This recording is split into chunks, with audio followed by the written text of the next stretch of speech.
I stood in my office, the phone shaking in my hand. The doctor's voice echoed in my ears, cold and sharp like a knife. "Melissa, it's stage 2, breast cancer." My knees felt weak, like they couldn't hold me up anymore. The room spun. Cancer. That word felt like a monster, big and scary, chasing me. I was only 36. How could this happen to me? Was I going to die? Would I lose my hair? Would I be okay? Questions swirled in my head, but I didn't have answers. All I knew was I needed Brian, my husband, my best friend, the man I'd loved for 12 years. He'd know what to do. He always did. I grabbed my car keys and drove home, my heart pounding. The whole way, I pictured Brian's strong arms around me, his deep voice telling me, "We'll get through this, Mel, together. We'd faced hard things before. This would be the same. It had to be." When I got home, Brian was on the couch, watching TV. His dark hair was messy and he was still in his work clothes, a blue button-up shirt and jeans. The living room smelled like pizza from the box on the coffee table. I stood in the doorway, trying to find the words. My throat felt tight, like something was stuck in it. "Brian," I said, my voice small. He looked up, his blue eyes meeting mine. "I need to tell you something." "What's wrong?" he asked, sitting up. The TV blared in the background, some loud car chase scene. I wanted to scream at it to shut up. I took a deep breath. "I went to the doctor today. They found something. It's breast cancer. Stage 2. His face changed. His eyes got wide, then narrow. He didn't say anything for a long time. The silence hurt more than the doctor's words. I waited for him to stand up, to hug me, to say something, anything. But he just sat there, staring at the floor. "Say something," I whispered. My hands were shaking again. He stood up, but he didn't come to me. Instead, he walked to the window, looking out at the dark street. "Cancer?" he said finally, like he didn't believe it. "Are you sure?" "Yes," I said. "They did tests.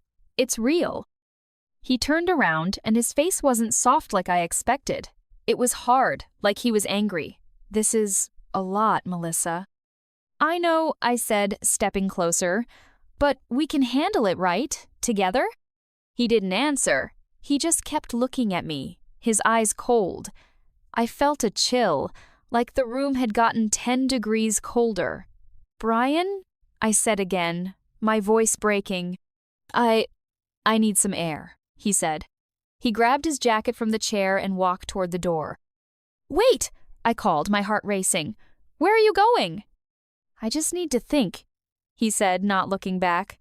The door slammed behind him. I stood there, alone in the living room, the TV still shouting. My chest hurt, not from the cancer, but from something deeper. I sank to the floor, hugging my knees. He'd come back, I told myself. He just needed a minute. He loved me. He'd come back. Hours passed. The clock ticked past midnight. I called his phone, but it went to voicemail. I texted him, "Please come home. I need you." No reply. I sat on the couch, staring at the door, waiting for it to open. My eyes burned from crying, and my head felt heavy, like it was full of rocks. Finally, I heard the key in the lock. I jumped up, my heart lifting. "Brian," I said as he walked in, but then I saw his face. It wasn't soft or sorry. It was blank, like he was a stranger. "Melissa," he said, his voice low. "I can't do this." "Do what?" I asked, my stomach twisting. "This," he said, waving his hand at me. "The cancer. Everything. It's too much. I can't deal with this kind of burden." His words hit me like a punch. "Burden?" I whispered. "I'm your wife." "I know," he said, looking away. "But I didn't sign up for this." I felt like I couldn't breathe. "You're leaving?" I asked, my voice shaking. "Now? When I need you most?" He didn't answer. He walked to our bedroom and started pulling clothes from the closet. I followed him, my heart breaking with every step. "Brian, please," I begged. "Don't do this. We can figure it out. We always do." but he kept packing, shoving shirts and jeans into a duffel bag. "I'm sorry, Melissa," he said, not looking at me. I can't." I grabbed his arm, trying to make him stop. "Look at me," I shouted. "I'm scared. I'm sick and I'm scared, and you're just going to walk away?" He pulled his arm free and zipped the bag. "I'll call you later," he said. Like that meant anything. Then he walked out, the door closing softly this time, but it felt louder than a scream. I stood in the bedroom, staring at the empty closet. His side was half gone, just like him. I sank to the floor, sobbing, my whole body shaking. The man I loved, the man I trusted, had just left me. Alone. With cancer. I don't know how long I cried. Maybe hours. Maybe all night. The house felt too big, too quiet. I kept thinking about the day we moved in, how Brian carried me over the doorstep laughing. How we painted the living room together, getting more paint on each other than the walls. How we planned to grow old here, together. Was that all a lie? The next morning my phone buzzed. I hoped it was Brian, saying he was sorry, saying he'd come back. But it was the doctor's office, reminding me of my appointment to talk about treatment. Treatment. The word made my stomach hurt. I wanted to crawl into bed and hide, but I couldn't. I had to keep going, even if I didn't know how. I called my best friend Sarah. She'd know what to say. She'd help me. But when I told her about the cancer, her voice got quiet. "Oh, Melissa, that's awful," she said. "I'm so sorry." She promised to check on me, but days passed and she didn't call. Neither did my other friends. Even Brian's parents, who I thought loved me like their own daughter, stopped answering my texts. I felt like a ghost in my own life. Everyone was gone. I was alone, facing the scariest thing I'd ever faced. Every night, I lay in bed, staring at the ceiling, wondering if I'd die, wondering if anyone would care. The hospital became my new home. I went to appointments alone, sat in cold rooms with beeping machines, and listened to doctors talk about surgery and chemo. They used big words I didn't always understand, but I nodded like I did. I had to be strong. I had no one else. 1 month after he left, I got a letter in the mail, and when I opened it, my heart stopped. It was from Brian's lawyer. He wanted a divorce. Divorce. The word felt like a slap, stinging my heart. I didn't open it again after that first read. I couldn't. My hands shook too much, and my eyes blurred with tears. How did we get here? Just 2 years ago, Brian and I were laughing, planning our future, holding hands like nothing could break us. Now I was alone, fighting cancer, and he wanted to erase me from his life completely. I sat on the couch, pulling my knees to my chest. The house was quiet, too quiet, except for the hum of the fridge. I closed my eyes and let my mind drift back to the beginning, to the days when Brian and I were us, when love felt like a warm blanket, not a knife. Brian and I met when I was 22, working at a little coffee shop downtown. I was behind the counter, steaming milk for a latte, when he walked in. He had this big smile, like he knew a secret no one else did. His blue eyes sparkled, and his dark hair flopped over his forehead in a messy, cute way. He ordered a black coffee, nothing fancy, and made a joke about how he didn't trust people who drank fancy drinks. I laughed, and that was it. I was hooked. He came back every day for a week, always ordering the same thing, always making me smile. By Friday, he asked me out. Our first date was at a park, just walking and talking. He told me about his job fixing cars, how he loved the smell of motor oil and the feeling of solving a problem. I told him about my dream to be a teacher, how I wanted to help kids learn to love books. We talked until the sun went down, and when he kissed me under a big oak tree, I felt like I was flying. We got married 2 years later. It wasn't a big wedding, just a small one in his parents' backyard. I wore a simple white dress, and he wore a suit that was a little too big. We danced to our favorite song, and he whispered in my ear, "You're my home, Mel." I believed him. For 12 years, we built a life. We bought a little house with a blue door and a tiny backyard. We painted the walls bright colors and planted flowers that never quite grew right. We fought sometimes, sure, about money or whose turn it was to do dishes, but we always made up. He'd pull me close and say, "We're a team, Mel, always." I thought that meant forever. The first sign something was wrong came a few months before the diagnosis. Brian started staying late at work. He'd come home smelling like oil and sweat, his eyes tired. I'd ask how his day was, and he'd just shrug. "Fine," he'd say, then turn on the TV. I thought he was stressed. His shop was struggling, and he was working extra hours to keep it going. I tried to help, cooking his favorite meals, leaving little notes in his lunchbox, but he stopped noticing. One night, I found him sitting on the porch, staring at the stars. I sat next to him, wrapping a blanket around us. "You okay?" I asked. He didn't look at me, "Just thinking," he said. "About what?" "Life," he said, his voice quiet. "How it's heavy sometimes." I put my hand on his. "We're in this together, right?" He nodded, but he didn't squeeze my hand back. That should have been my first clue, but I didn't see it. I thought we were just in a rough patch, like all couples have. I thought we'd get through it, like always. Then I started feeling sick. At first, it was little things, feeling tired all the time, a dull ache in my chest. I thought it was stress, maybe from worrying about Brian, but then I found the lump.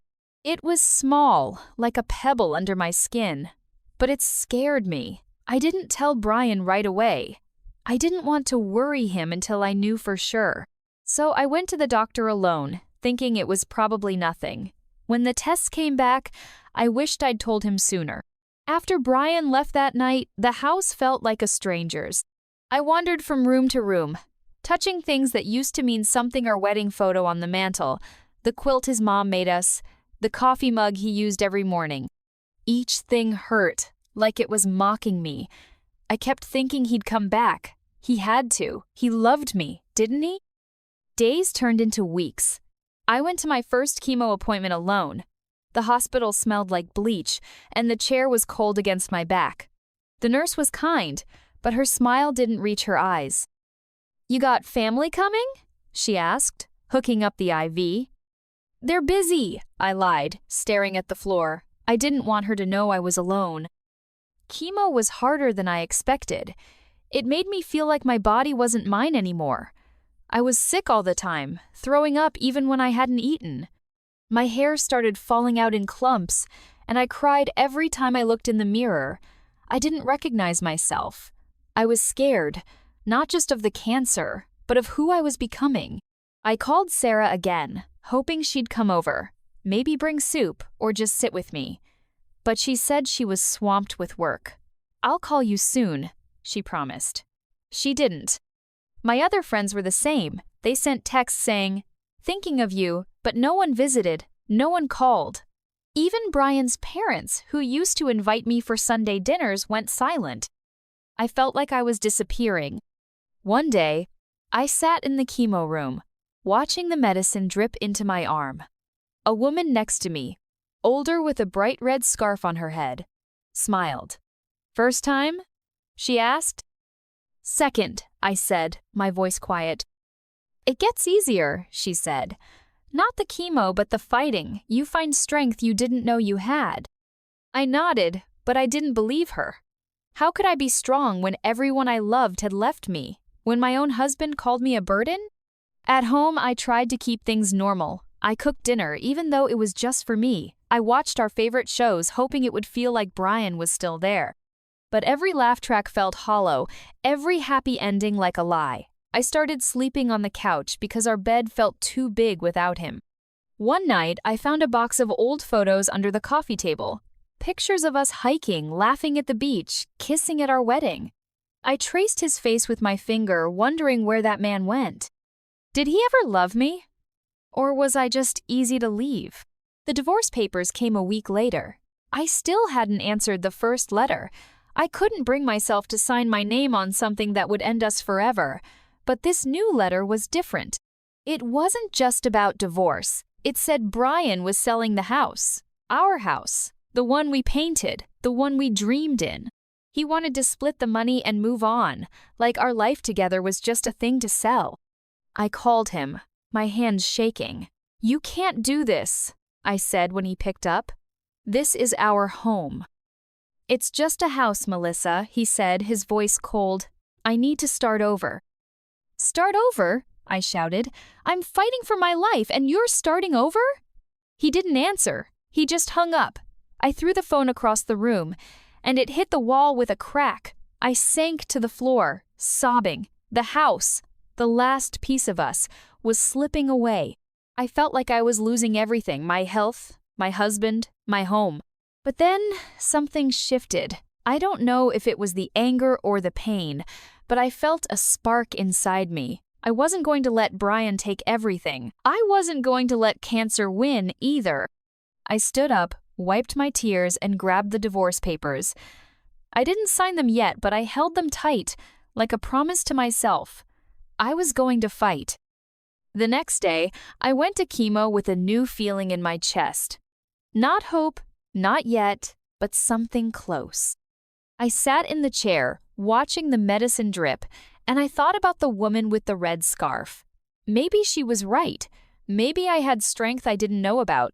But that night, my phone rang. It was Brian's mom. I thought maybe she was calling to check on me, to say she was sorry for disappearing. But her voice was sharp, not warm. "Melissa," she said, "Brian's engaged." Brian's mom's words hit me like a wave, pulling me under. "He's engaged," she said again, her voice sharp, like she was blaming me. I held the phone tight, my knuckles white, trying to make sense of it. Engaged? Brian, my husband, the man who promised to love me forever, was already planning a new life with someone else? It had only been a few months since he walked out, leaving me to face cancer alone. How could he move on so fast? "Melissa, are you there?" his mom asked. "Yeah," I whispered, my throat tight. "Who is she?" "Her name's Amanda," she said. "She works at his shop. They've been together a while." A while. The words burned. He didn't just leave me. He was already with someone else before he packed his bags. I felt sick, not from the chemo, but from the betrayal. "Thanks for telling me," I said, my voice flat. I hung up before she could say more. I sat on the couch, staring at the divorce papers on the coffee table. The house was dark, the only light coming from a street lamp outside. I wanted to scream, to throw something, to make the pain stop. But I just sat there, numb, my heart breaking all over again. Brian wasn't just gone, he was building a new life, while I was fighting to keep mine. The days after that call were a blur. I went to chemo, sat in the cold hospital chair, and watched the medicine drip into my arm. The nurses were kind, but their smiles couldn't fill the emptiness inside me. I felt like a shell, like the real Melissa was gone, replaced by someone who was tired, sick, and alone. My hair was almost gone now. Every morning, I'd find more on my pillow, soft brown strands that used to make Brian smile when he played with them. I started wearing a scarf, like the woman I met at chemo, but it didn't make me feel strong. It made me feel like I was hiding. I avoided mirrors, scared of the stranger looking back. I tried calling Sarah again, hoping my best friend would finally show up. "I'm so sorry, Mel," she said. "Work's crazy. I'll come by soon." But soon never came. My other friends were the same text with heart emojis, promises to visit, but no one knocked on my door. I stopped calling them. It hurt too much to beg for people to care. The hospital became my only routine. Chemo, blood tests, scans. The doctors said the cancer was responding to treatment, but it didn't feel like winning. Every session left me weaker, my body aching, my stomach churning. I'd come home and curl up on the couch, too tired to cook, too sad to care. I lived on crackers and water, my kitchen cabinets emptier every day. One day, I got a letter from the bank. The mortgage on our house hadn't been paid in months. Brian was supposed to handle it, but he'd stopped. I called him, my hands shaking, but his phone went to voicemail. "Brian, it's me," I said, trying to keep my voice steady. The bank's going to take the house. You can't do this. Please call me." He didn't call back. A week later, a real estate agent showed up, saying Brian had hired her to sell the house. "He said you're getting divorced," she said, looking at my scarf with pity. "We need to list it soon." "This is my home," I said, my voice breaking. "He can't just take it." She looked uncomfortable. "I'm sorry, ma'am, he's on the deed. He has rights." I wanted to scream that I had rights too, that I was fighting for my life, that this house was all I had left. But I just nodded and closed the door. That night, I sat in the living room, looking at the walls we'd painted together, the scratches on the floor from when we moved in. Every corner held a memory, and now it was slipping away. I started having nightmares. In them, I was running through a dark forest, branches scratching my face, but I couldn't find my way out. Brian was there, just ahead. But every time I reached for him, he turned into someone else, someone with a new face, a new smile, a new life. I'd wake up crying, my heart pounding, the scarf slipping off my bald head. One morning, I couldn't get out of bed. My body felt like it was made of lead, and my mind was worse. I kept thinking about Brian and Amanda, picturing them laughing, holding hands, planning a wedding while I was here, fading away. I wondered if he ever thought about me, if he felt guilty, if he cared at all. The thought that he didn't was worse than the cancer. I stopped eating. I stopped answering the phone.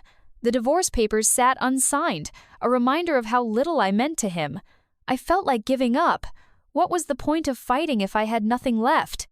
No husband, no friends, no home, just a disease that was trying to take me too. But then, something happened. I was at chemo, sitting in the usual chair, when the woman with the red scarf sat next to me again. Her name was Clara, I'd learned. She was older, maybe 60, with bright eyes that didn't match her tired face. "You look like you're carrying the world, sweetheart," she said. I shrugged, not wanting to talk. But Clara didn't let it go. "What's got you so low?" she asked. I don't know why I told her. Maybe because she was the only one who seemed to care. I spilled everything Brian leaving. The divorce, the house, his new fiancée. My voice broke as I talked, tears running down my face. Clara listened, her hand resting on mine, warm and steady. When I finished, she squeezed my hand. "You're stronger than you know," she said. "You're fighting a battle most people can't imagine. That man? He's weak. You're not." "I don't feel strong," I said, wiping my eyes. "I feel broken." "Broken things can be fixed," she said, "and sometimes they come back stronger than before." Her words stayed with me. That night, I looked at the divorce papers again.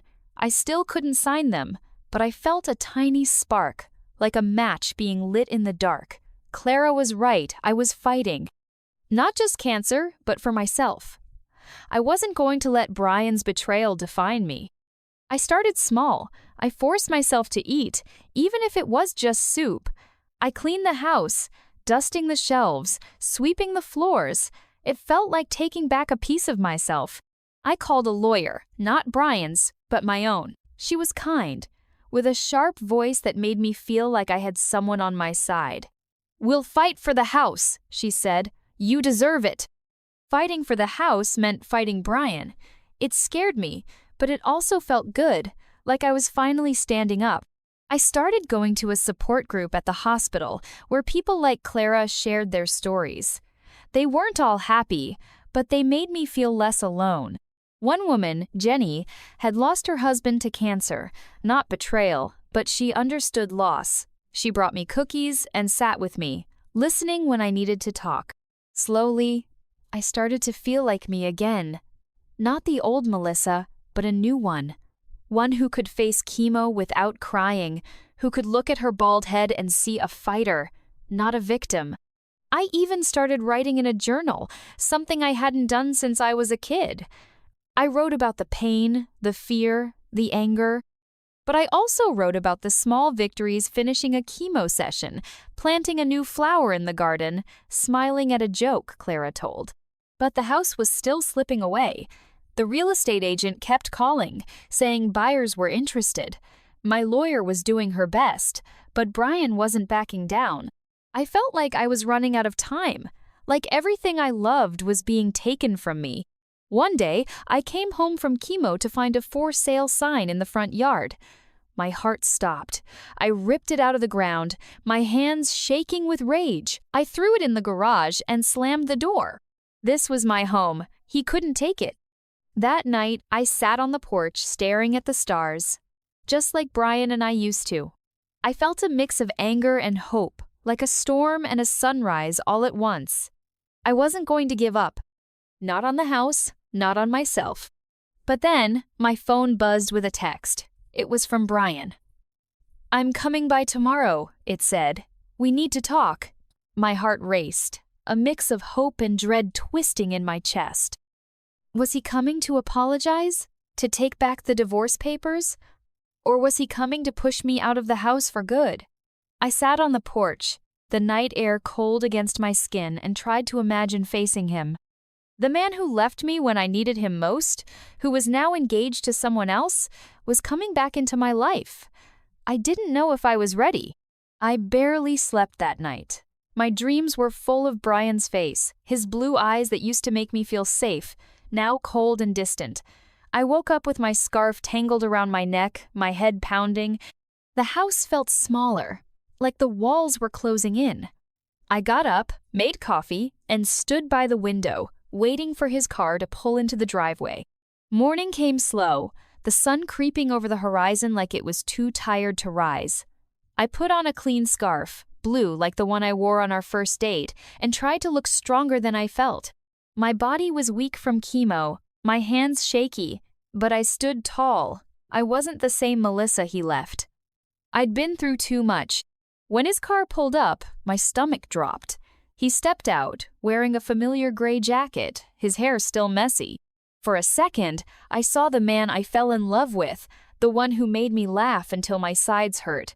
But then I remembered his words, "I can't deal with this burden," and the memory turned to ash. I opened the door before he could knock. "What do you want, Brian?" I asked, my voice steady despite the storm inside me. He looked at me, his eyes flicking to my scarf, then away. "Can I come in?" he asked. I wanted to say no, to slam the door and keep him out of my life. But I stepped aside, letting him into the house we'd built together. He stood in the living room, hands in his pockets, looking at the floor. The silence was heavy, like a weight pressing on my chest. "Talk," I said, crossing my arms. He took a deep breath. "I made a mistake, Mel," he said. "Leaving you, it was wrong. I was scared. I didn't know how to handle it." I stared at him, my heart pounding. "Scared?" I said, my voice rising. "You think I wasn't scared? I had cancer, Brian. I was fighting for my life, and you walked away." "I know," he said, his voice breaking. "I panicked. I thought I couldn't handle watching you suffer. But I was wrong. I miss you. I want to come back." His words hit me like a wave, pulling me in two directions. Part of me wanted to run to him, to feel his arms around me, to go back to the life we had. But another part, the part that had survived chemo, that had cried alone, that had learned to stand without him, screamed at me to stop. "What about Amanda?" I asked, my voice sharp. "Your fiancé?" He looked away, his jaw tight. "That's over," he said. "I thought she was what I wanted, but she's not you. No one's you." I laughed, but it wasn't a happy sound. It was bitter, full of pain. "You don't get to do this," I said. "You don't get to leave me when I'm sick, call me a burden, get engaged to someone else, and then come back when it suits you." "I'm sorry," he said, stepping closer. "I know I hurt you, but I love you, Mel. I always have. Let me make it right." I stepped back, my hands shaking. "You love me?" I said. "You loved me when you packed your bags and left me to face cancer alone? When you stopped paying the mortgage? When you put a for sale sign in our yard?" He flinched, like my words were punches. "I was wrong," he said. "I'll do anything to fix it. Please, give me another chance. I wanted to believe him. I wanted to believe the man I loved was still there, that he could be my partner again. But I couldn't forget the nights I cried myself to sleep, the days I sat in chemo with no one by my side, the way my friends and his family turned their backs. I'd learned to rely on myself, and that was worth more than his promises. The rest of the day, I felt like I was floating, caught between the past and the present. Brian left after an hour, saying he'd give me time to think. I sat on the couch, staring at our wedding photo on the mantel. We looked so happy, so sure of each other. Where did that go? I thought about the last 2 years. The chemo that made me sick but saved my life. The support group where I met Clara and Jenny, who showed me I wasn't alone. The journal where I wrote my fears and dreams, finding strength in my own words. I was in remission now, the doctors said. The cancer was gone, at least for now. But the scars in my body and my heart were still there. I called Clara that night. She listened as I told her about Brian's visit, her voice calm and steady. "What do you want, Melissa?" she asked. "Not what he wants. What do you want?" I didn't know. Part of me wanted to take him back, to have my old life again. But another part wanted to keep moving forward, to hold on to the strength I'd found. "I don't know," I said, my voice small. "I'm scared of being alone again." "You're not alone," Clara said. "You've got you, and that's enough." Her words stayed with me. I spent the next few days thinking, walking through the house, touching the walls we'd painted, the furniture we'd picked out. The house was still in limbo, me, lawyer, was fighting to keep it, but Brian wasn't giving up. Every time I saw the "for sale" sign in the garage, my stomach twisted, but I wasn't going to let it break me. A week later, I went to my support group. Jenny brought cookies, and Clara gave me a hug that felt like home. We talked about our fears, our wins, our lives. I told them about Brian, about his apology, about the choice I had to make. They didn't tell me what to do, but they listened, and that was enough. That night, I sat at the kitchen table with the divorce papers. I'd been carrying them around for months, too scared to sign, too hurt to let go. But as I looked at them, I realized something. Signing them wasn't giving up. It was choosing me. I picked up a pen, my hand steady for the first time in months. I signed my name, Melissa Ann Carter, in slow, careful letters. It felt like letting go of a weight I'd been carrying too long. I wasn't signing away my past, I was signing for my future. The next day, I called my lawyer. "Send the papers," I said, "and fight for the house. It's mine." She sounded proud. "You got it, Melissa. We'll make it happen." I didn't know if I'd win the house, but I knew I was done letting Brian control my life. He'd made his choice when he left. Now I was making mine. A month later, I got a call from my lawyer. The house was mine. Brian had backed off, maybe because of guilt, maybe because he knew I'd fight. I didn't care why. I stood in the front yard, the "for sale" sign gone for good, and felt like I could breathe again. I started rebuilding. I got a job teaching at a local school, something I'd always wanted. The kids were loud and messy, but they made me laugh, and their smiles filled the empty spaces in my heart. I planted new flowers in the garden, ones that actually grew. I kept going to the support group, where Clara and Jenny became my family. Brian called a few times, leaving voicemails I didn't answer. "I miss you," he said in one. I messed up. I deleted them.